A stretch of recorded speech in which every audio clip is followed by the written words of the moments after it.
I'll call our April board meeting to order. And I guess our celebration is the video that we can watch at our leisure. And we have no comments from patrons. So Bambi, how do we call it? What is a virtual board meeting? Is that what this is called? Yes, sir. Okay, so Bambi, let the minutes show that we have an established quorum for our virtual board meeting of April 9th. And the first item will be to approve the minutes of the regular board meeting of March 12th. Motion to approve. Second. All in favor? Aye. So how do we know Connie? Aye. We say it all at the same time, you can't hear me, but I'll, how about thumbs up? Bambi, did you get the motions? Could you see those?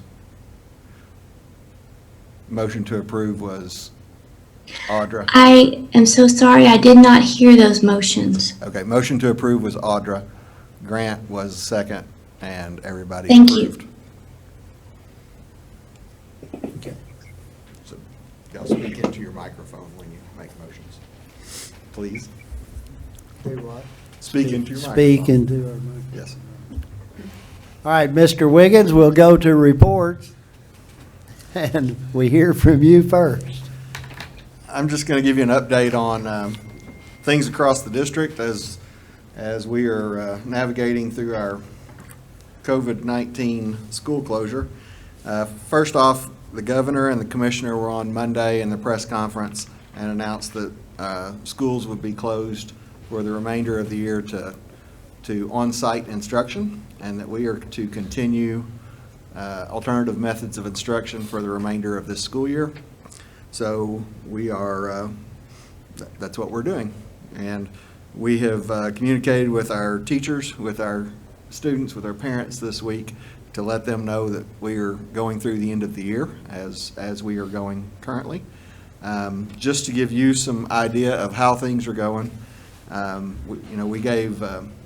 we handed devices out, technology devices, to every student the day before we were shut down, and then allowed parents to come by and get them by appointment after that for the next few days.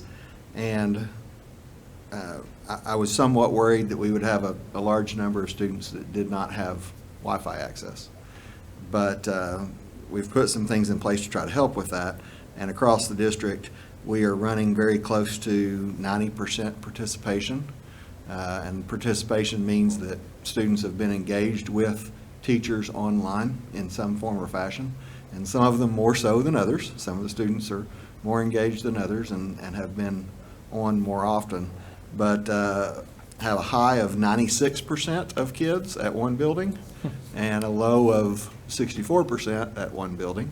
But at the high school in particular, our seniors, as was put out a couple of weeks ago, our seniors who were in good standing at the end of the third 9 weeks have met graduation requirements. So that 64% at the high school is somewhat deceiving because we've lost contact with a fairly large group of our seniors. Even though we are encouraging them to continue, we don't want them to have gaps when they leave from those senior level courses that they may need that content next year. And then we have some who are still involved in concurrent classes, AP classes. Those things are still going strong. So, but I've been very pleased with the percentage of students who are engaging online, and then we are trying to provide paper packets to those who do not have Wi-Fi access. And we're also trying to increase our Wi-Fi capabilities in some parts of the district. We have some locations out in town and outside of town where students can drive up to a parking lot and hook up to one of our Wi-Fi hotspots. We've actually gotten some additional Wi-Fi hotspots in yesterday, I believe, so we can add to that, find some additional locations that might be helpful. And we know that those are being used. We can track the usage of those, and so we know that kids are getting on those. So we have an opportunity to expand that perhaps. Instruction, we are continuing to focus on essential standards as identified by our teachers, in our digital instruction, and we are going to continue with some new learning through this fourth 9 weeks. There was, I think, a hesitancy from our commissioner to encourage everybody to keep moving forward with new material, and we think that that's the best way to keep our kids engaged, because if we just review, then I'm not sure that we'll get as good of engagement. We've had very positive feedback from parents, from kids, from teachers. They're all doing their best to make this a good situation, the best situation that they can, considering. So we've had very, very good feedback. Some other things that we've got going, we are still feeding lunches. So when we closed down in March, we were closed down for the week before spring break, and then spring break, and then I think one day after spring break. And we were averaging about 1,400 meals a day on those days. It says 11 service days. I'm not sure that we were out that many days. But the big news is since April, that's 6 service days thus far, we've averaged 5,347 meals a day. And so we're running routes now. We were not doing that before we broke for spring break. We're running routes and delivering food to bus stops. And when we deliver, we're delivering a lunch and the next day's breakfast. And we've been doing that from a manpower standpoint and social distancing and trying to follow CDC guidelines and what we're being asked to do.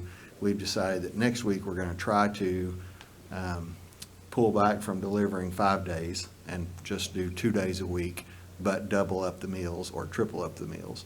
So we'll be delivering meals on Monday and Wednesday, starting next week.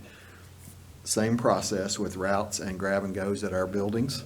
And on Mondays, we'll be providing 2 lunches, 2 breakfasts for Monday and Tuesday. And then we will be, on Wednesday, giving out 3 breakfasts, 3 lunches. And we'll see how that goes. Hopefully that doesn't have a detrimental effect on the numbers that we're feeding. So we're going to have fewer days that our people are working and around others, fewer opportunities for interaction, but we're going to have a whole lot more food on buses going out on any given day. So we'll see how that works starting next week. Did you say that they can pick up at the buildings? We are still doing grab and go at buildings. So At each building, or? Every building except for Northside and Main Street. So we have specific locations at each building that during a certain period of time during the day, they can drive through, and we will go out and give at the car. They don't come into the building. What does a typical meal look like? I don't know exactly next week, but up to this point, we've been alternating cold meals and hot meals. So if Monday they got a sandwich and a bag of chips and whatever on the following day, we would actually cook something and have something warm that we were delivering in styrofoam containers. I anticipate that it will be something like that going forward, but I don't know exactly with us having to deliver 3 meals on Wednesday what that's going to look like. I had very good feedback. Got a parent email today actually that was very, very thankful, supportive of what we were doing in delivering meals. So I think that's been a very positive thing. We are also, through Bright Futures, delivering snack packs like we always have done for weekends. So there were 255 enhanced snack packs put together this week that'll go out tomorrow. We have some people delivering those or passing those out tomorrow. And then starting next week, we will have 300 snack packs each week through the end of the academic year. And then that'll continue during the summer, but there's different people, different groups playing into that as we go. I talked about Wi-Fi briefly. Locations, we have our own hotspots at several of the parks in town. The library has opened theirs up, City Library has opened their Wi-Fi up for our kids and boosted the power so you can have Wi-Fi all around the downtown area, around the library at least. any of our campuses, you can find spots in the parking lot that you can get on, our kids can get on. And then we've put hot spots at Nicodemus Church, Logan Community Center, and Mosaic Church out on 412. And so we've tried to get some outside of town, and we're going to look for additional spots to do that outside of town as well. The last thing I want to talk about is there's some big events at the end of a school year that have been front and foremost on a lot of minds. So there was a lot of discussion, has been a lot of discussion on some of our high school events that should be coming up normally. And their letter went out today, made some decisions on several things. Prom, we have canceled prom for this school year. It was supposed to be April the 18th. We had a place downtown. We were doing it off campus this year like we did last year. And so we've had to pull back out of all of that. And there's a lot of planning that goes into a prom well in advance. And with the fact that we cannot be back in school till through the rest of the year, that puts us a long way out, and did not feel that that was a feasible event to pull off at a later date. Still hopeful for graduation.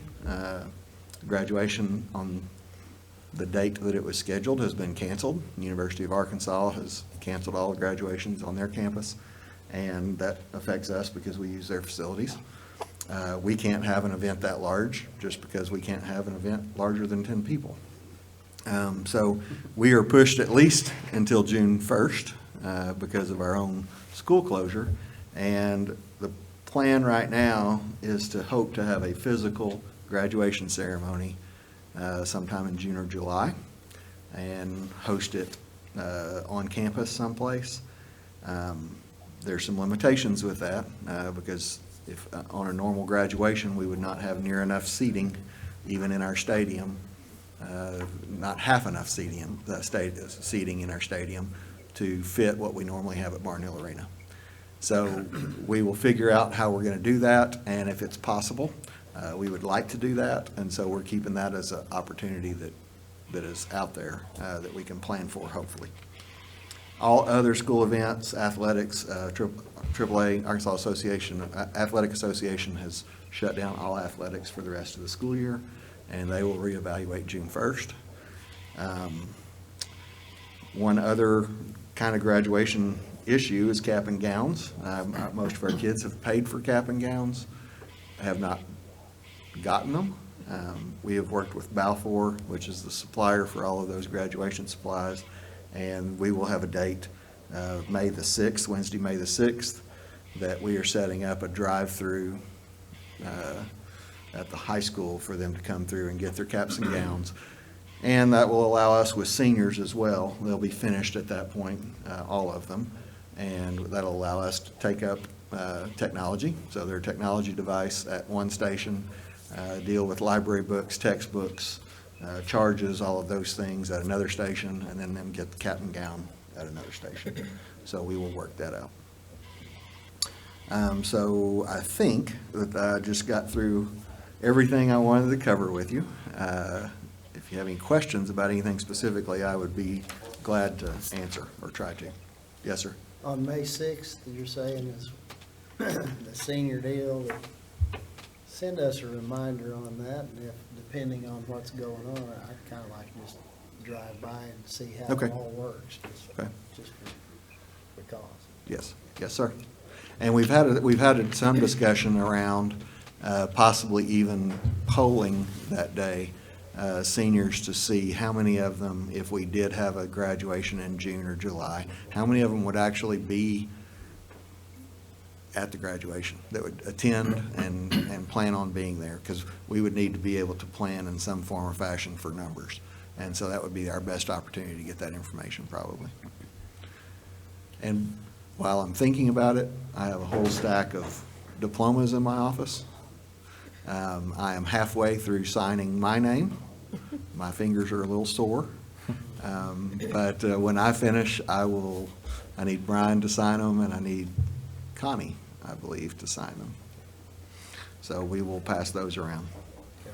What about the scholarship program?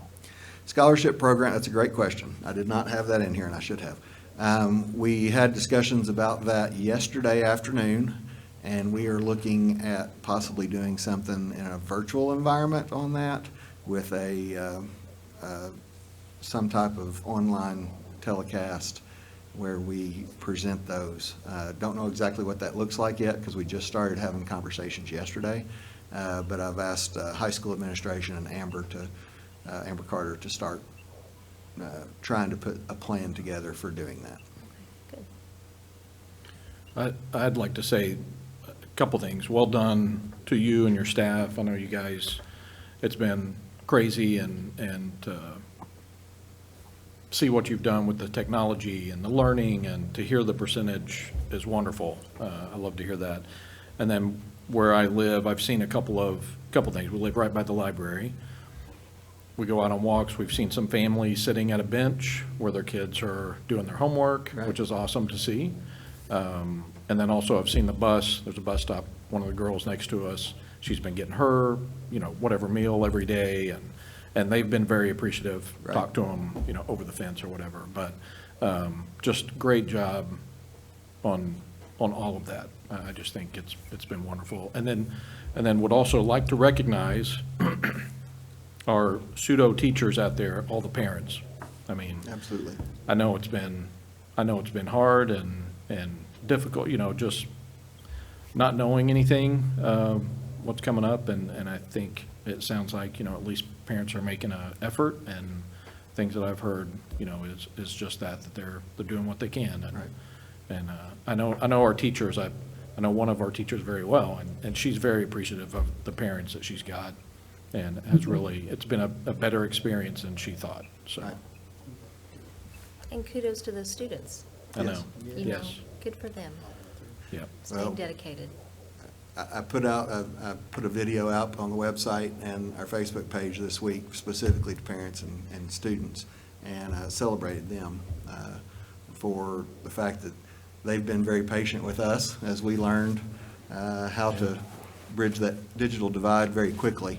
And they've been patient with us, and they've been very persistent in their children getting on and learning, and a lot of that is due to the parents and the kids' will to learn something. So I'm very appreciative of parents, kids, and our teachers. It's been a big change for all of us. Yep. So it's been an interesting experience. Yep.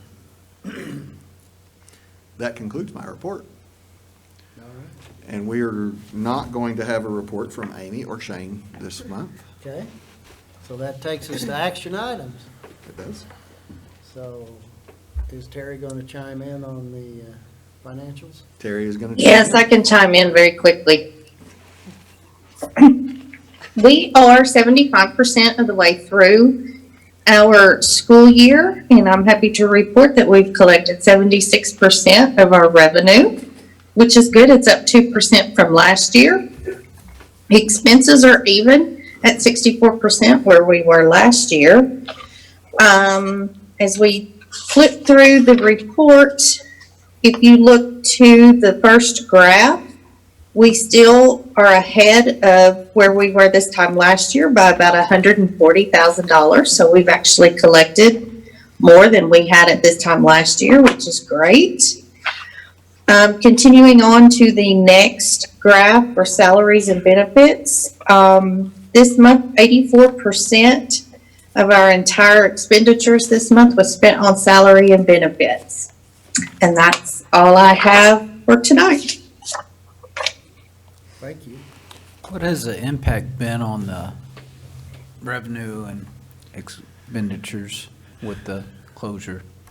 On revenue, as of right now, no impact on us because we're kind of behind the time. Expenditures, I don't think we've seen it yet.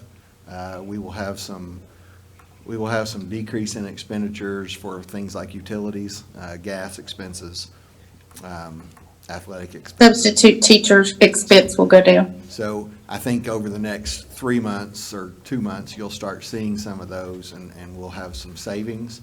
I think the potential for revenue hit is coming next year. I saw something today where there's I think there's a large number of people who didn't make rent payments this month across the nation. And so I think as we go forward, that could correlate to a large number of people not paying taxes this year. And so most of our money comes from personal property taxes locally and property taxes. So as we go forward, I think that might hit us to some degree in the fall and hit the state, which we get a large portion of state taxes goes back into education. So we'll see how that moves forward. And, you know, right now they're in a legislative session to a budgeting session, and we are not expecting a large impact on this year's budget, but it's yet to be seen how that's going to affect next year's budget. Terry, would you like to add anything to that? This year meaning next year, right? Or We are not expecting to see a large impact on this year's budget through the end of this fiscal year, June 30th. oh, but maybe. But next year possibly, who knows? I didn't know if you'd see the delayed, you know, they extended the tax deadline, so if that was. That, I don't know how much that really affects us. You know, most of ours comes in property taxes and the due date for it's in October. Yeah. So, Terry, would you like to add anything to that? I couldn't really hear what you said. So you agree? Yeah. I defer. Okay. A motion? Motion? I'll move that we accept them, accept the financials. Second. Thank you. How about that? Did Bambi catch Connie and then Second. Travis second? Travis, second.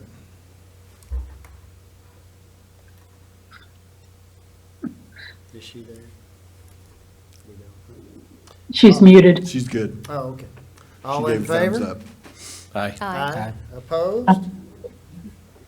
All right, and we are going to pass on the executive session.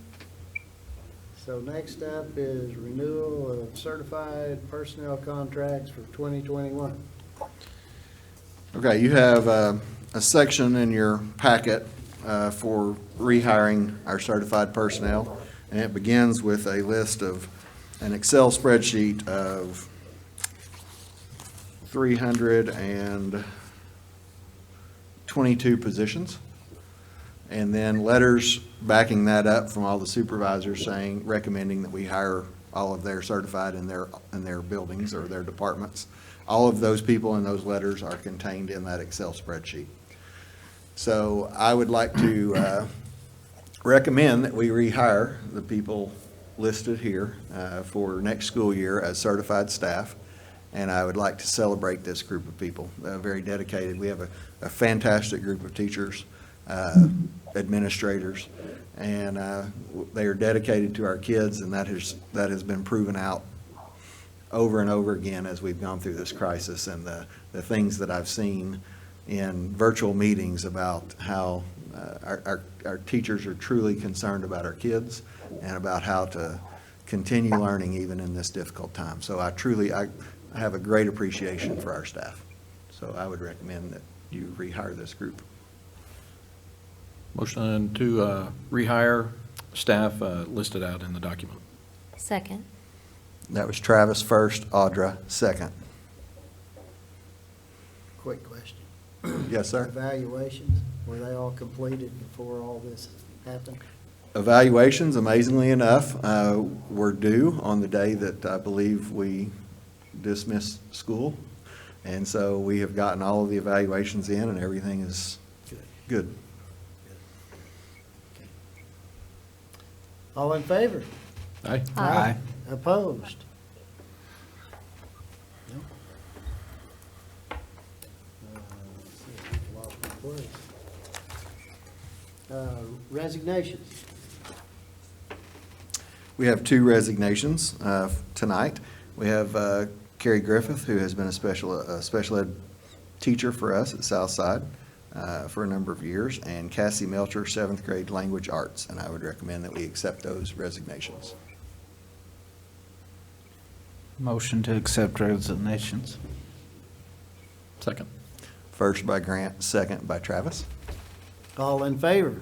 Aye. Aye. Opposed? Okay, we don't have any hiring staff on that one. E, we have no sick leave.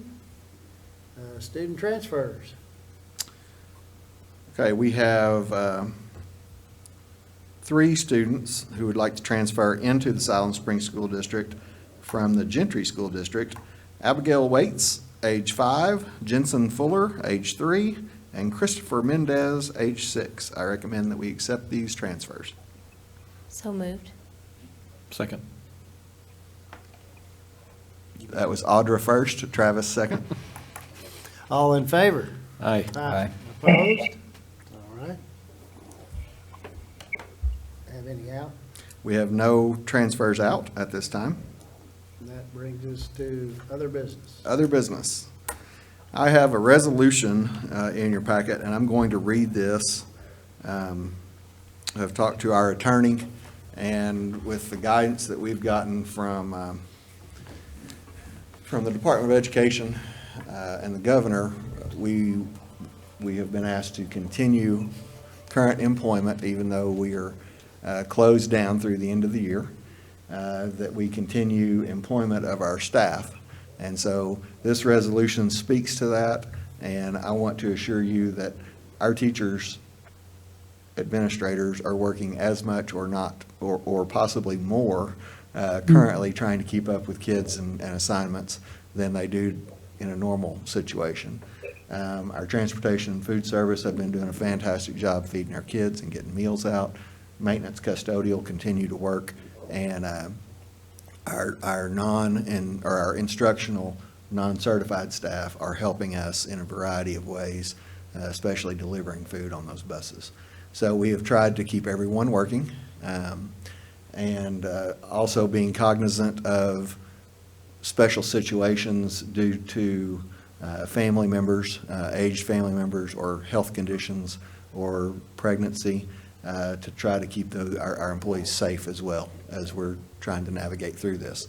So I'm going to read this hold harmless resolution. Our attorney has looked over this, and this is in line with what some other districts in the state are doing. The COVID-19 outbreak across our state and country has placed school districts in a unique and difficult situation with regard to not only the education of our students, but also the continued business operations of a school district. Governor Asa Hutchinson announced on April 6, 2020, that schools will remain closed to on-site instruction for the remainder of the 1920 school year, but that schools should continue providing instruction by alternative methods of instruction. This district relies each and every day on the work of many certified and non-certified workers who support our students, staff, and district in a multitude of ways. The current shutdown of the district and work stoppage for our staff will cause financial harm to our employees and their families. Some might be forced to look for part-time work or full-time employment, resulting in a loss of workforce when we are able to return to school. During this period of mandated school closures, it is the intent of the administration and the Board of Education of the Siloam Springs School District that we continue the regular compensation of our staff. It is understood that some employees will be asked to continue to work in essential positions if permitted during the shutdown, while others may not. It is also the intent of the district to work with all staff through established leave policies to account for any absence due to medical reasons. The safety of our students, staff, their families, and community is of great concern to the Siloam Springs School District. Assisting our staff in this unique time of need will help to ensure the continued effective functioning of our school once conditions return to normal. I would ask that you all approve this resolution. Motion to approve? Second. That's Travis as a first, Audra second. No, Connie second, I'm sorry. All in favor? Aye. Opposed? Aye. Thank you. And then we have one other. I have a leave of absence request from Amy Otten. She is a music teacher at Northside Elementary, and there's a letter in here explaining that leave of absence request, and this fits within our policies, and I would recommend that we approve this leave of absence. Okay, Jody, I didn't catch that. I'm sorry, we have a leave of absence request from Amy Otten at Northside Elementary, music teacher. Her request is in the packet. There's a letter in there under the supplement. And her request fits our policy, and I approve of it. And I request that you all approve this leave of absence. Okay. Motion to approve leave of absence? Second. Travis first, Audra second. All in favor? Aye. Aye. Opposed? And then I just have some announcements, some transfers to let you know about. Michelle Payton, we are transferring from Northside Elementary Principal to Allen Elementary Principal for the next school year. Valerie King would like to transfer from Assistant Principal at the middle school to Director of Academic Support and GT Programs, and that'll be a district-level position. Amanda Ward will be transferred from Southside third grade math teacher to math instructional coach. And Michelle Slayton will be transferred from assistant band director to kindergarten music teacher for next year.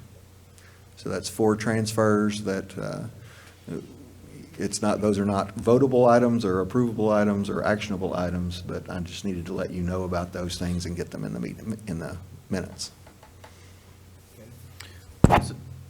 Is the transfer to Northside music teacher, is that for the leave of absence? Yes.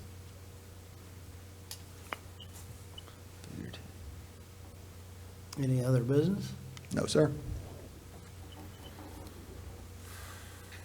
Motion to Motion adjourn? to adjourn, yeah. Holy cow. Second. All in favor? Aye. Aye. Opposed? Well, meeting adjourned.